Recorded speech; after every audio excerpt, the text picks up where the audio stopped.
We've come down to the last 8 teams in the playoffs, so there's not as much goofy shit going on, except for these two plays. First, we're gonna start off with game 1 between the Suns and the Mavericks. Phoenix is up 47-34 with 8:20 left to go in the first half.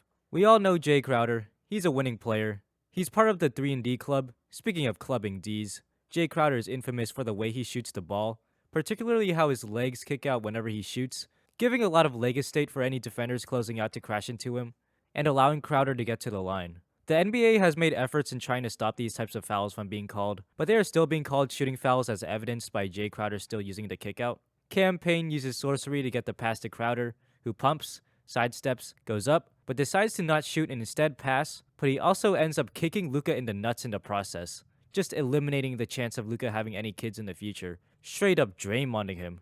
Unfortunately for Crowder, the refs call an offensive foul, which is the correct call since kicking a dude's nuts with your shooting motion is not a basketball play. I feel you, Luka.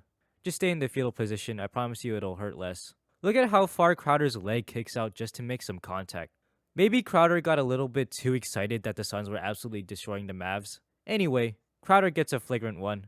To be honest, should have held on his jersey too for that flagrant 2. Dumbasses. And then we have this ankle breaker from Jaylen Brown. The Celtics are winning 23-10 with 4:12 left to go in the first. Jaylen Brown takes the ball out against Grayson Allen. JB sizes him up, goes in before snatching it back, putting Allen on the floor and sinking the midi, bringing the sauce back to Boston.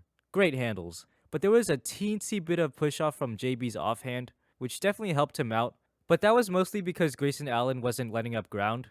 Plus, the snatchback was enough for Grayson Allen to go flying. So it's still a very clean play.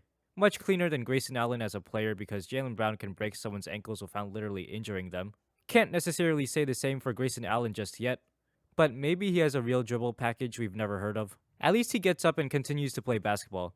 He actually does seem like a cool guy when he's not placing players on the injury list, like Dylan Brooks, just doing his best Grayson Allen impression. Free GP2. Well, that's it for these games. Subscribe or Jae Crowder will kick you in the nuts. This video is a wrap.